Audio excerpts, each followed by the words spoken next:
Hello दोस्तों, आप देख रहे हैं ब्लेस ऑफ एसएससी। हमारे यूट्यूब चैनल पे आपको इतिहास की जानकारी दे रहे हैं। 184 ईसा पूर्व की इतिहास। यहाँ पे हम लोग पढ़ेंगे ब्राह्मण साम्राज्य की स्थापना किसने किया। तो देखिए भाई, ब्राह्मण साम्राज्य की स्थापना पुष्यमित्र शुंग ने किए थे।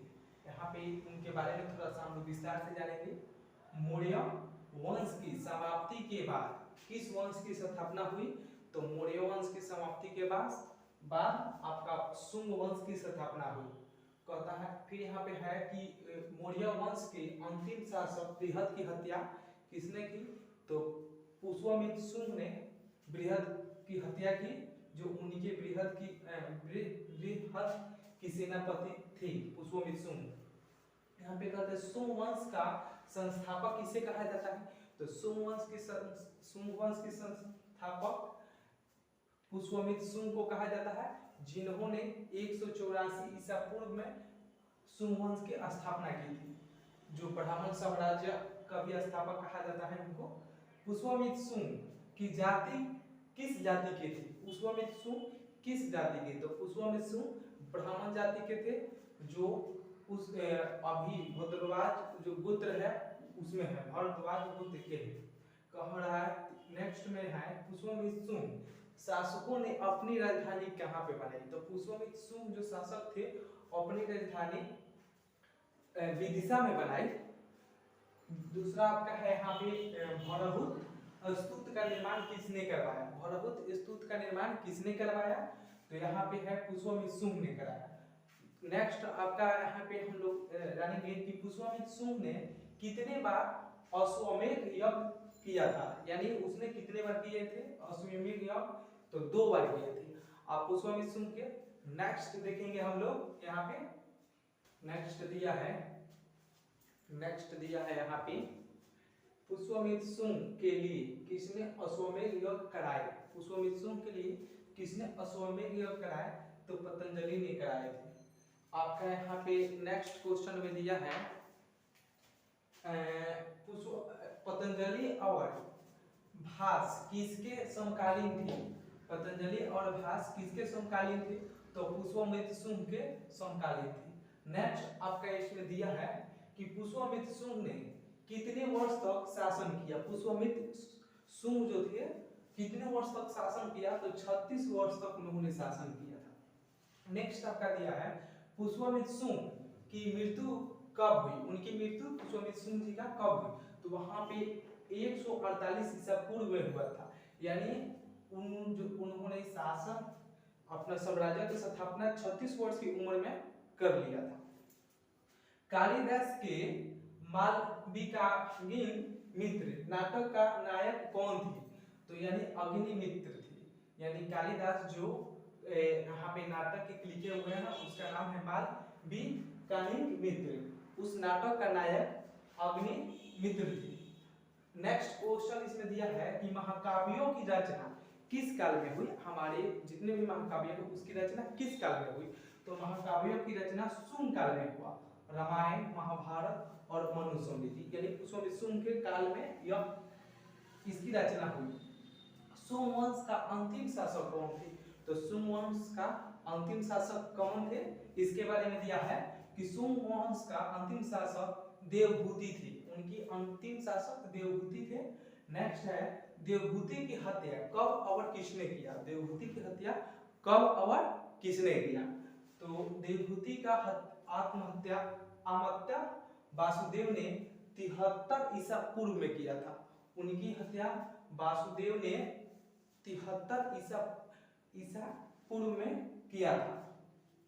नेक्स्ट आप देखिएगा इसमें। नेक्स्ट हम दिखाते हैं लो यहाँ पे। नेक्स्ट आपका दिया है वासुदेव ने किस वंश की स्थापना की? यानी वासुदेव ने किस वंश की स्थापना की? तो इन्होंने कौरव वंश की स्थापना की। कौरव वंश की स्थापना की। कौरव वंश की स्थापना वासुदेव ने किया था। कौरव वंश के प्रमुख शासक कौन कौन हुए? कौरव वंश जो हुआ उसके कौन कौन से शासक हुए प्रमुख?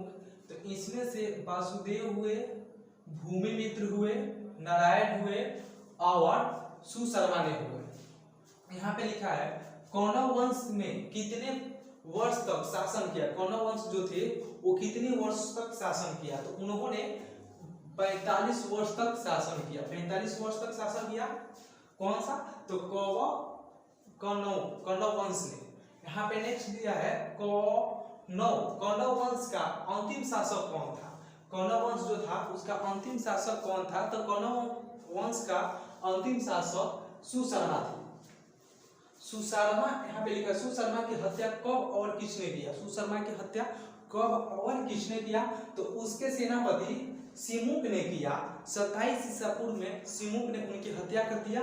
और सिमुक ने लिखा, सिमुक ने किस वंश की स्थापना की, तो सिमुक जो थे वो किस वंश की स्थापना की सुशर्मा की हत्या करने के बाद, तो उन्होंने किया था सातवाहन वंश की। सातवाहन वंश की स्थापना सिमुक ने किया था। सातवाहन वंश का दूसरा नाम क्या है, सातवाहन वंश का दूसरा नाम क्या है, तो उनका दूसरा नाम था आंध्रवंश। ये आंध्रवंश कहा जाता है सातवाहन वंश के दूसरा नाम। सातवाहन शासकों की राजधानी कहाँ थी, सातवाहन शासकों की राजधानी कहाँ थी, तो उनकी राजधानी प्रतिष्ठान थी। उनकी राजधानी सातवाहन वंश का सर्वशक्तिशाली शासक कौन था, उनके सर्वशक्तिशाली शासक कौन था, तो गौतमी पुत्र सातकर्णी थे। गौतमी पुत्र उनके सातकर्णी थे, जो सबसे शक्तिशाली सातवाहन शासक के शक्तिशाली वंशज थे। यानी अब नेक्स्ट हम लोग देखेंगे इसमें आगे। नेक्स्ट आपका दिया है यहाँ पे, नेक्स्ट आपका दिया है गौतमी पुत्र सातकर्णी किस नाम से प्रसिद्ध थे। जो गौतमी पुत्र थे सातकर्णी किस नाम से प्रसिद्ध थे, तो उन्होंने पश्चिमी स्वामी के नाम से प्रसिद्ध थे। उनको पश्चिमी स्वामी कहा जाता था, उस नाम से वो प्रसिद्ध थे। सातवाहन काल की भाषा क्या थी, उन सातवाहन काल की भाषा क्या थी, तो प्राकृत तथा ब्राह्मणी लिपि थी। यानी प्राकृतिक तथा ब्राह्मणी लिपि थी। नेक्स्ट आपका है दो अश्वमेध तथा राजसूय यज्ञ किसने करवाया था, तो दो अश्वमेध या राजसूय यज्ञ किसने करवाया था, तो सातकर्णी ने करवाए थे। यहाँ पे लिखा है सातवाहन वंश महान कवि के महान कवि एवं साहित्यकार कौन थे। सातवाहन वंश के महान कवि और साहित्यकार कौन थे, तो वहां उनका नाम है हल और गुणाढ्य थे। कहता है बृहद कथा नामक पुस्तक की रचना किसने की, बृहद नामक कथा की रचना किसने की, तो उनका नाम था गुणाढ्य।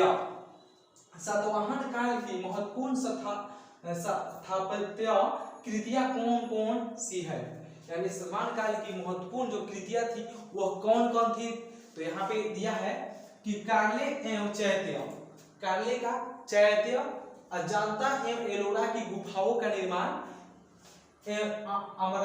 अमरावती कला का विकास प्रमुख देन है सातवाहन काल की। उस काल में अजंता की गुफा, एलोरा और अजंता की गुफाएं उन्होंने बनाए थे। सातवाहन काल की यह देन है, महत्वपूर्ण देन है और महत्वपूर्ण कृतियां है। जय हिंद।